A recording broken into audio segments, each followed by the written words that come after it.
Eu amo saber que os meus pecados foram perdoados e que Deus nunca vai desistir de mim. Mas também amo a Deus o bastante para honrá-lo em todos os momentos da minha vida, tentando fazer o que acredito que Ele quer que eu faça, não porque eu tenho medo de que Ele fique bravo comigo se eu não fizer. Deus não quer que tentemos fazer o que é certo para que Ele nos ame.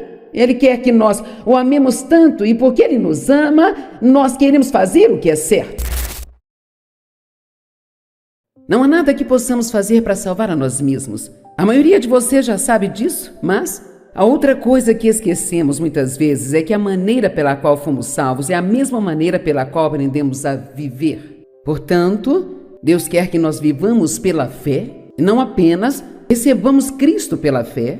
A maioria das pessoas chega ao fim de si mesmo em algum ponto, então percebe que não consegue levar a si mesmo para o céu, que precisam de Deus, então elas desistem do mundo por um tempo e convidam Jesus para a sua vida, mas logo, quando começam a ler ou estudar um pouco, ou ouvir as pregações, então elas voltam atrás e tentam fazer por sua própria força as coisas que a Bíblia nos diz para fazer. Nós esquecemos que não apenas somos salvos pela graça, mas temos que aprender a viver pela graça e pela fé. Agora, Paulo foi escolhido por Deus para trazer a revelação sobre a graça à igreja.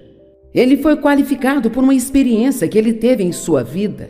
Paulo era um perseguidor da igreja. Ele estava tentando, com todo o seu poder, destruir a igreja. Ele estava lá quando Estevão foi apedrejado. Ele estava alegremente reunindo cristãos e vendo-os sendo levados à prisão. E como ele era mal-humorado, ele na verdade pensava que estava fazendo a coisa certa, sabe? Porque ele era um judeu muito religioso e legalista, que seguia todas aquelas regras e regulamentos. E então ele tinha muito orgulho de si mesmo, do que fazia. Mas Deus o encontrou na estrada para Damasco e revelou-se a ele. E ele teve uma grande experiência com Deus. Eu não entrarei em todos os detalhes, mas ele caiu do cavalo, viu uma grande luz e não pôde falar por vários dias. E Deus, através de uma revelação, disse a ele para pregar o evangelho, o qual deveria ser o evangelho da graça. Deixe-me lhe dizer, não há melhor pessoa para pregar algo do que alguém que já experimentou aquilo. E a graça é para as pessoas que não merecem a bondade de Deus. A graça é o favor de Deus. Mas não é apenas o favor de Deus. Eu gostaria que parássemos de dizer que é o favor imerecido de Deus, é o favor de Deus, mas ela também é o poder do Espírito Santo sendo disponibilizado para nós, que nos habilita a fazer aquilo que Deus quer que façamos. Nós não podemos fazer isso apenas por esforço da carne, forças ou diligência, ou apenas por vontade própria ou autodisciplina. Todas essas coisas são importantes, são boas, necessárias, essenciais, mas Jesus disse: sem mim vocês não podem fazer nada. Nada. Apenas imagine, apenas pense por um minuto, como a sua vida seria se cada pequena coisa que você fizesse pela fé. Pela fé. A primeira oração que todos deveriam fazer quando se levantam de manhã é a oração mais poderosa. Ajuda-me. De dizer, não há nada em nossa vida em que não precisamos de ajuda. Quero dizer, em tudo nós precisamos de ajuda. E então eu criei um hábito de todo dia dizer: ajuda-me, Jesus, ajuda-me, ajuda-me, ajuda-me. E você nem precisa saber onde precisa de ajuda, confia em mim, você precisa. Então, Gálatas é um livro que fala muito sobre estar livre da lei. E que agora nós vivemos debaixo da graça. E talvez você teria que ter sido um judeu do Antigo Testamento para entender totalmente isso, mas Deus deu a lei a eles, sabendo que eles não a cumpririam. Então, eventualmente, eles percebiam que precisavam de ajuda. Eu não consigo fazer isso, não consigo viver essa vida, não consigo cumprir todas estas leis, porque debaixo da lei, se você cumprir todas, mas quebrar uma, você é culpado de quebrar todas. Isso devia ser tão frustrante. Mas eles trabalhavam duro para cumprir todas as leis. E então, aqueles que conseguiam administrar, obedecer à lei. E ainda temos isso na vida das pessoas de hoje, nas igrejas, sabe? Você sente como se você vai à igreja todos os domingos, você acha que é melhor do que alguém que vai só 3 vezes no ano? Se você lê a Bíblia toda durante o ano, você acha que é melhor um pouco mais espiritual do que alguém que só lê, sei lá, talvez só um capítulo por dia, e nós devemos ser muito cuidadosos com este orgulho espiritual, porque eu acho que não há nada mais nauseante para Deus do que nós pensarmos que somos melhores do que uma outra pessoa só porque fazemos algo que Deus realmente nos deu a graça para fazer, mas estamos estupidamente levando crédito por isso. Isto realmente nos traz muitos problemas. Agora, existe um mover muito grande e nós chamamos de movimento da graça, mas há uma ênfase em pregar sobre a graça nas igrejas nos últimos 3 anos.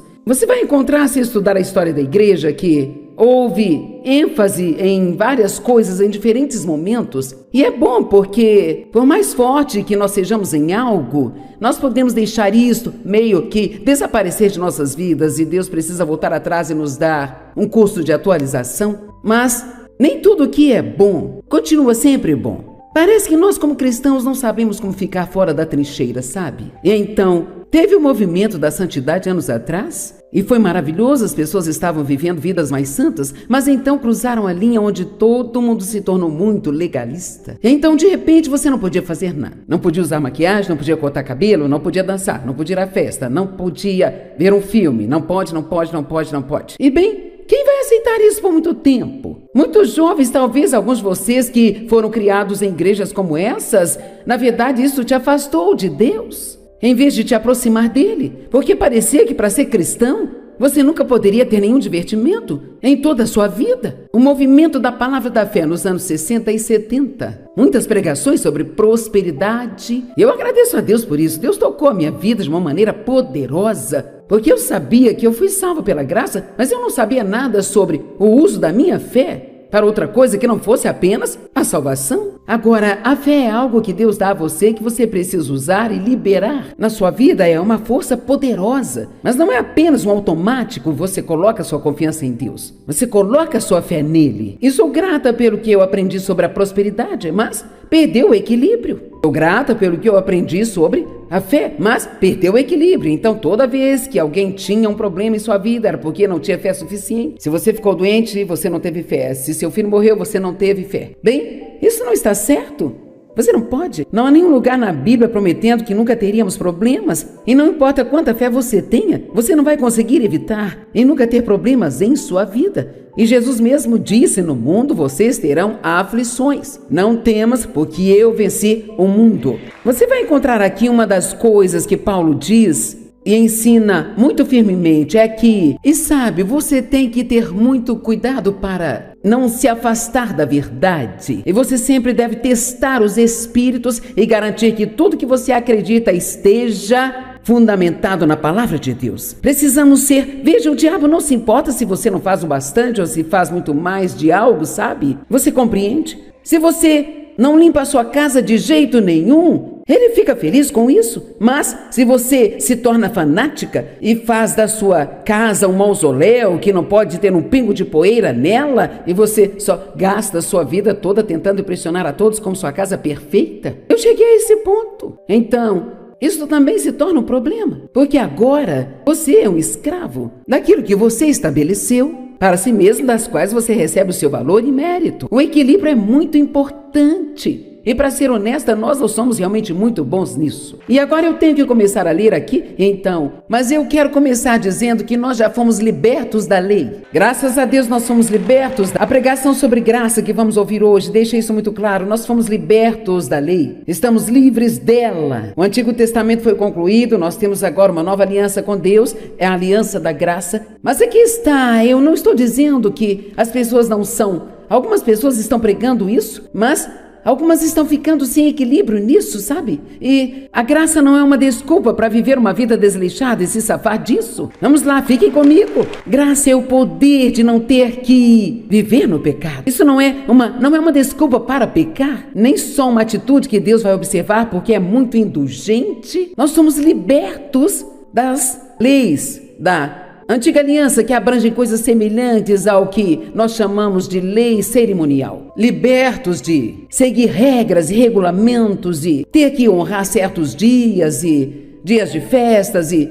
regras sobre dietas, regras sobre coisas que você pode usar e coisas que você não pode usar, o que você pode ou não comer e estas coisas, mas nós não temos, entenda-me, você precisa entender que nós não ficamos livres da lei moral. Os 10 mandamentos são tão valiosos hoje quanto eram antes. Eu ouvi alguém dizer uma vez, você pode imaginar alguém se levantando e pregando sobre os 10 mandamentos? Eu pensei bem, sim, eu mesma gostaria de fazer isso, porque eles não desapareceram.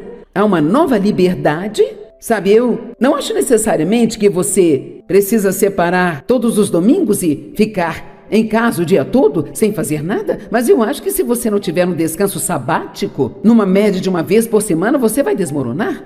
Eu acho que nós precisamos ter um tempo separado para Deus. Eu não faço isso apenas um dia, eu faço todos os dias. Eu não consigo passar um dia sem Jesus. Amém? Então, a graça não nos dá uma desculpa para não termos um alto padrão moral em nossa vida. A graça, ela realmente requer que nós façamos mais do que o que a lei pedia, e eu te darei exemplos. Jesus disse, nos 10 mandamentos diz, não cometerás adultério, mas ele disse, eu digo a você, que se você olhar para uma mulher, com o desejo de luxúria, você já cometeu adultério com ela em seu coração. Então ele não tornou mais fácil para nós. Ele fez ser mais difícil, mas ele disse, eu darei a graça para você fazê-lo. Eu darei a você o poder de fazer isso. Veja, eles estavam tentando ser bons debaixo da lei, mas tudo dependia deles. Se eles eram bons, eles se sentiam bem sobre si mesmos. Se não eram bons, então se sentiam culpados. E estavam sempre fazendo sacrifícios. Veja, a lei diz, olho por olho, dente por dente. Mas Jesus disse, eu vos digo, para perdoar seus inimigos. Abençoe aqueles que amaldiçoam vocês, que usam vocês, que abusam de vocês. Ajude-os. Se tiverem necessidades, sabe, muitas pessoas acreditam que o dízimo está debaixo da lei, que você não tem que dizimar. Bem, eu seria honesta com você, também acho que não precisa. Mas eu não sei por que você não dizimaria e porque há uma grande promessa com o dízimo. Agora, em Malaquias diz que se você não levar todos os dízimos à casa do tesouro, você será amaldiçoado. Não acredito que Deus amaldiçoa as pessoas porque Jesus carregou a maldição. Mas eu penso que muitas vezes, se nós não seguimos estes princípios, nós barramos as bênçãos em nossas próprias vidas. E eu imagino que se eles podiam dar 10% debaixo da lei, o que deveríamos estar fazendo debaixo da graça? E você pode não gostar disso, e você nem chegou perto dos 10% ainda. E veja, na Bíblia, sabe qual é a palavra usada no Novo Testamento? Você não vê muito a palavra dízimo. Lá fala sobre como Melquisedeque trouxe os dízimos. Ainda acredito que seja válido hoje. Abraão já dizimava muito antes da lei ter sido dada, então, sabe, eu não concordo que isso ainda não seja algo que nós devemos fazer, mas não acho que você não vai para o céu se não o fizer. Eu não acho que Deus vai ficar bravo com você se você não dizimar. Não acho que você vai deixar de receber bênçãos, mas você colhe o que você semeia. Então, aqui está a palavra que o Novo Testamento usa. Seja generoso. Você sabe o que a palavra generoso significa? Ir além do que foi pedido. Pessoal, vamos lá. Veja que o requerido no Antigo Testamento era os 10%. Mas agora Paulo diz, seja generoso. E sabe por que ele usou esse termo? Porque ele estava falando com os gentios que não entendiam a palavra dízimo. Então ele diz, seja generoso. Dê mesmo além do que você pode dar. Ajude as pessoas, compartilhe tudo o que você tem com as pessoas. Ele realmente nunca falou de 10%, então me parece que tudo tinha que estar disponível para Deus. As pessoas, sabe, no livro de Atos, venderam suas propriedades e trouxeram tudo, e todos tinham em comum, e todos compartilhavam todas as coisas. Então, quero dizer, se você quer ficar com seu dinheiro, é melhor você ficar debaixo da lei do que se atrapalhar com Jesus, porque quando você se compromete com ele, deixe-me lhe dizer, não se trata do dinheiro dele ou dela, e se você esconder o dinheiro em sua carteira, Deus sabe onde está. E às vezes ele pede para você pegar e dar, talvez para alguém que você nem gosta. Vocês estão comigo? Outro dia alguém ligou para o nosso escritório e disse, eu preciso fazer uma pergunta. Eu tenho alguns amigos que realmente estão em atividades ilegais, mas estão ganhando muito dinheiro. E eles vão à igreja o tempo todo, e eles acham que não vão ser pegos e que Deus os está abençoando por causa da graça. O que você me diz sobre isso? Eu ri tanto. Sabe o que eu disse? Essa é a pergunta mais idiota que já ouvi. Eu não disse isso para a pessoa, mas quando me trouxeram a pergunta no meu escritório, eu disse: você deve estar brincando. Sabe, quão longe nós podemos chegar? Mas aqui está a coisa. Satanás engana as pessoas só um pouquinho de cada vez. Pouquinho e um pouquinho, e mais um pouquinho. É por isso que nós precisamos ter certeza de que o que nós acreditamos esteja de acordo com a palavra de Deus. E de que nós não baseamos as coisas apenas nas nossas experiências. A experiência é valiosa, mas nós aprendemos pela palavra de Deus e pela experiência de vida. Amém? Então, na verdade, a Bíblia nos ensina que se nós somos legalistas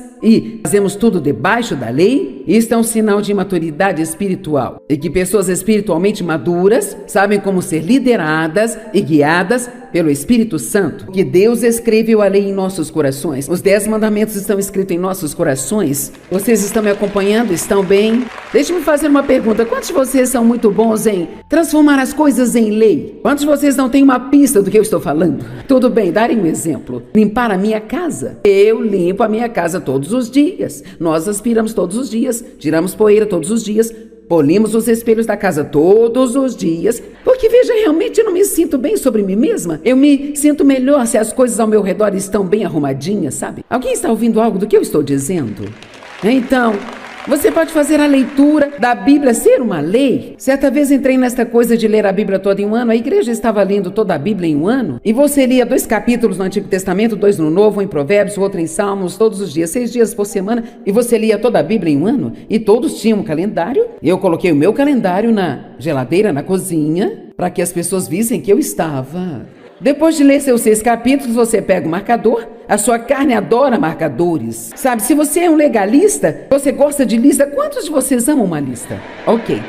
Agora, não há nada errado com uma lista, mas isso que pode estar errado com a sua lista é que se você não fizer tudo aquilo que está escrito na sua lista, então você se sente condenado, ou culpado, ou mal consigo mesmo por isso. Agora, essa não é mais uma lista para manter você disciplinado, é a sua regra de leis que você deve seguir todos os dias. Uma das minhas filhas, que teve uma verdadeira reviravolta em sua vida por ter finalmente compreendido a graça, ela sempre foi muito legalista e eu me lembro dela, ela escrevia em sua lista um número de peças de roupas que ela tinha que passar na época em que passávamos, sabe? E ela queria passá-las todos os dias. E nos dias de passar a roupa, se ela não conseguisse, ela nunca conseguia, porque ela estabelecia metas irrealistas para si mesma. Quantos sabem que às vezes nós mesmos preparamos o nosso fracasso? E então, se ela não conseguisse fazer tudo, ela se sentia mal consigo mesma, se sentia culpada o tempo todo. Então, eu acho que uma boa coisa a se fazer é parar de contar tudo. Pare de contar quanto tempo você ora e quantos capítulos da Bíblia você lê. Seja guiado pelo Espírito. Então aprenda algo e pare de fazer as coisas através de um tipo de numerologia para que você se sinta bem consigo mesmo. Eu estava muito bem contando que eu tivesse as marcas de ok no calendário, mas quando comecei a ter aquelas grandes lacunas porque eu não estava lendo 6 capítulos por dia, então ia para um cômodo onde estava o calendário e eu não podia esperar para me livrar daquilo. E então nós ouvimos muitas pregações sobre orar, 1 hora por dia. Você não pode orar comigo por 1 hora, era o que Jesus falou com seus discípulos, e todo mundo estava orando 1 hora por dia. Eu tinha o meu relógio e eu orava exatamente 60 minutos. Não importava se não estava fazendo sentido ou se não estava saindo do meu coração, eu fazia a minha hora. Deixa-me te dizer algo, muitos de vocês são muito mais legalistas do que pensam que são, e essa é uma das razões pelas quais vocês não estão desfrutando a vida, porque a lei não traz alegria, ela traz morte. Gálatas 1:1-5. Paulo apóstolo, não de homens, nem pelos homens, mas por Jesus Cristo e Deus Pai, que o levantou dos mortos. Paulo sempre deixa claro o fato de que ele não foi chamado por homens, nem por si mesmo, mas foi chamado por Deus para fazer o que ele estava fazendo. E deixe-me dizer, todos nós precisamos saber disso. O que quer que você faça, você precisa saber se é o que Deus quer que você faça. E não o que você quer fazer, ou que alguém quer que você faça. E isto vale para todos nós, tanto no âmbito do trabalho, quanto na igreja. Se você se tornou, sei lá, um advogado, porque seu pai queria que você fosse um e você nunca pensou em ser um advogado, nunca quis ser um advogado e você odiou a faculdade de direito e você não tem alegria, é provável que você não esteja fazendo o que realmente está no seu coração. Você está fazendo o que alguém quis que você fizesse. E sabe, às vezes os pais podem ser muito bons em tentar realizar os seus sonhos através dos seus filhos. Verso 3. A vocês graça e paz da parte de Deus Pai e do Senhor Jesus Cristo. Eles se cumprimentavam de um jeito diferente do nosso? Graça e paz seja com você em nome do nosso Senhor Jesus Cristo. E não, ei, irmão, e aí? Beleza? Ei, oi.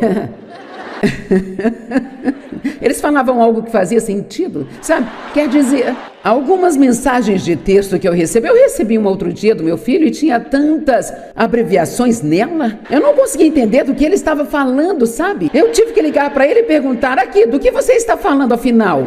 Ele disse, isso, sabe? É a língua das redes sociais. Eu disse, bem, você pode falar inglês comigo? Porque eu não entendo nada disso.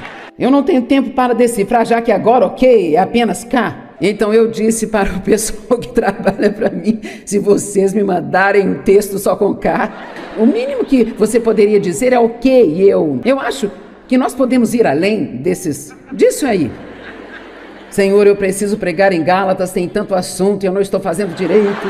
Paulo cumprimentava as pessoas com graça e paz sejam com vocês, porque aqui está, você nunca pode ter paz se você não entender a graça de Deus. Você nunca terá paz se não entender a graça. Agora veja o outro lado da graça. O oposto, o final errado, são as obras da carne. Agora a Bíblia nos encoraja a trabalhar, mas ficar longe das obras da carne. Você sabe o que são obras da carne? É a nossa energia tentando fazer o que só Deus pode. É por isso que eu gosto do que está escrito no meu copo de café. Bom dia, que é Deus, hoje resolverei seus problemas e não vou precisar da sua ajuda. Eu até acho que ter um desses seria bom para você. Você vai olhar para ele todas as manhãs e você vai entender que o que precisa ser feito em sua vida só pode ser feito por Deus. Então, nós temos de ter cuidado com as obras da carne, porque as obras da carne produzem apenas uma coisa, e essa coisa é isso aqui, olha, gente. Então, toda vez que você se sente frustrado, é porque você está tentando fazer algo que não pode fazer por conta própria. Não interessa se é tentar abrir um pote de maionese. Na minha casa, houve vezes em que o David estava sentado no cômodo ao lado. Hoje eu não faço isso, eu fiquei mais esperta, mas eu tinha que conseguir abrir. Eu não peço, eu vou abrir isso. Eu batia no pote, eu sacudia o pote e estragava tudo. E ficava frustrada demais. Nós ficamos assim em tantas áreas da nossa vida. Ficamos muito frustrados porque não conseguimos mudar a nós mesmos. Nós ouvimos uma mensagem sobre o poder das palavras e vamos para casa e dizemos, bendito Deus, eu não vou dizer nada de errado hoje, sabe? Eu vou... Quantos sabem que podemos ter um grande plano de santidade quando vamos deitar? E funciona até que você se levante e vê alguém. É impressionante o quão santos podemos ser até aparecer alguém. E se você não entende a graça, se você não entende que nós não podemos fazer o que só Deus pode, Ele quer que vivamos pela fé, que nos apoiemos e confiemos nele, que nós confiemos nele para fazer em nós o que precisa ser feito. Eu amo que Davi orou, ó Deus, coloque o freio na minha boca para que eu não peque contra ti com a minha língua. Eu oro isso todas as manhãs, porque não tem como eu manter a minha boca fechada e não entrar em apuro, sabe? Se eu preciso de um milagre a cada 10 minutos do dia para fazer isso, amém? A Bíblia diz, nenhum homem pode domar a língua, ou qualquer... Sabe você, ir à igreja pode te deixar louco se você não compreender a graça, porque tudo que você ouve vai fazer com que você se sinta pior sobre si do que sentia quando você entrou, porque agora há outra coisa que você descobriu que está fazendo de errado, e que você não sabe como fazer certo, mas diz, eu vou tentar. Deus, eu tenho que tentar. Eu tentei quase até morrer. Eu fiz tanto jejum que eu fiquei seca, sabe, gente? Sabe, eu tenho que ser o que Deus quer que eu seja. E Deus está sentado dizendo, me avise quando terminar. Me avise quando estiver pronta para alguma ajuda. Deus se opõe aos orgulhosos e dá graça aos humildes. Justo viverá pela fé. Eis que a alma dele está orgulhosa. Abacuque 2:4. A sua alma não está reta nele, mas o justo viverá pela fé. Não faça algo se tenha consciência culpada por fazê-lo. Eu ouvi isso. Por que se sentar e assistir algo na TV se você se sente condenado por estar assistindo? Mas é tão interessante.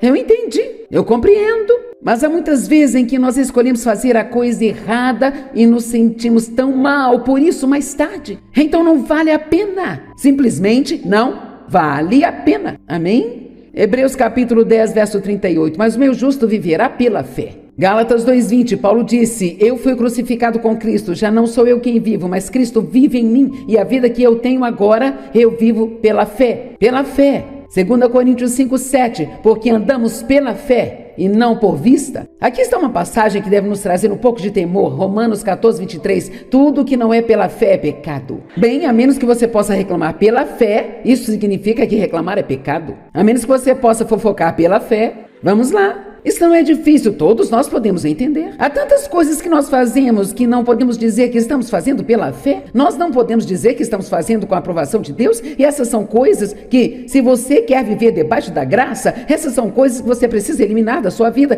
porque é o Espírito Santo que está incomodando você. Viver pela graça significa ser conduzido pelo Espírito Santo, não pela lei, mas pelo Espírito Santo. Seguir as direções do Espírito Santo. Vamos, você assumiria um compromisso de ter um relacionamento profundo com o Senhor, de que você vai prestar atenção ao que está acontecendo dentro de você, e quando você sentir que Deus está te incomodando a não fazer alguma coisa, então não faça. Teve uma garota semana passada, ela me trouxe uma pergunta muito interessante. Ela falou de um mover, esta menina é cristã, ela falou de um mover e diz que quando ela era adolescente, ela chegou bem perto de se envolver com esse mover. E ela disse, aquilo me fascinou. Eu disse, por que você ficou fascinada? Ela disse, porque as pessoas de lá, e é uma igreja grande, eu não vou falar do nome dela aqui, ela disse, as pessoas são muito comprometidas com o que elas acreditam. Elas são gentis, elas são boas para as pessoas, elas são educadas, elas têm que dar o dízimo se vão fazer parte da igreja, então todos fazem isso. Eles são muito comprometidos em testemunhar e compartilhar a sua fé com outras pessoas. Então ela disse,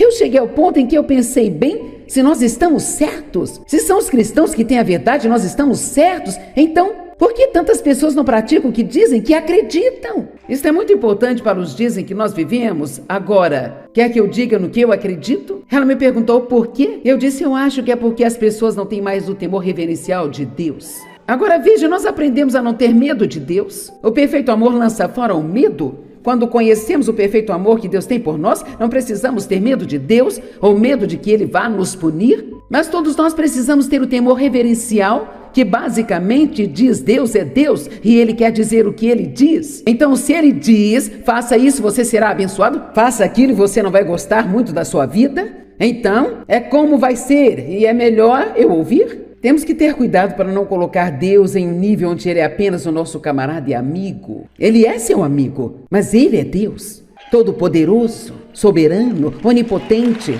onisciente, onipresente. Deus, o nosso Deus é um fogo consumidor.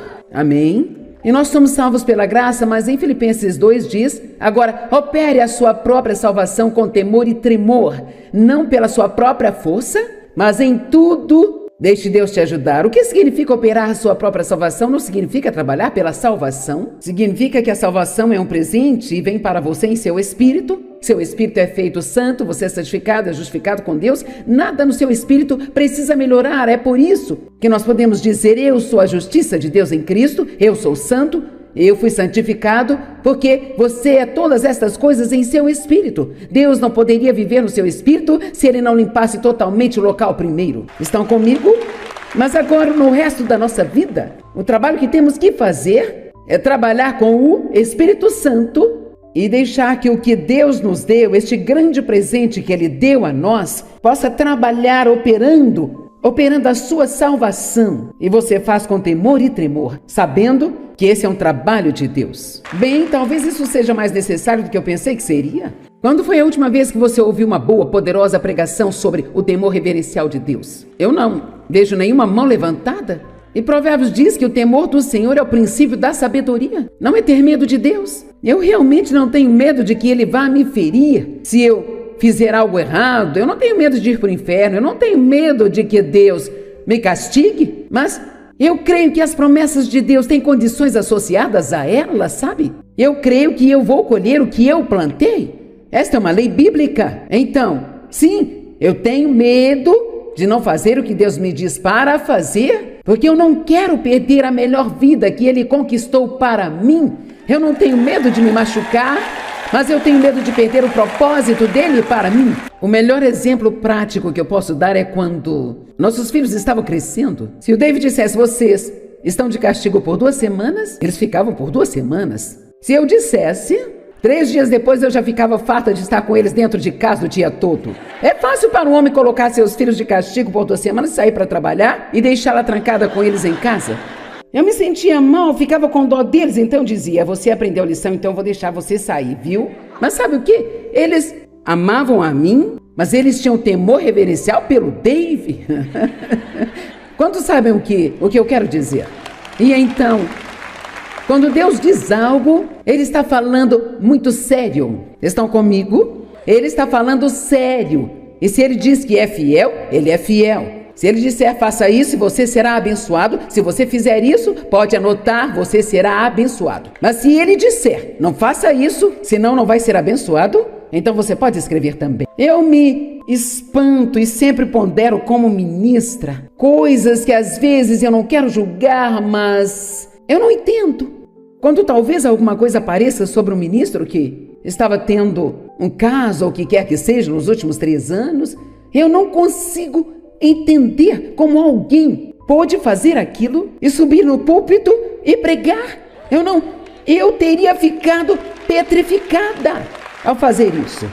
E sabe só, nós lidamos com coisas santas, lidamos com a palavra de Deus, é ficar na frente do povo de Deus e ser um exemplo. Agora eu sei que somos humanos, podemos cometer erros, mas pelo menos se você vai fazer algo assim, não faça isso atrás de um púlpito. Esse é um lugar sagrado para Deus, sem nenhum temor reverencial. Vocês estão me entendendo? Então, sim, estamos livres da lei, vivemos debaixo da graça. E graças a Deus nós vivemos na dispensação da graça.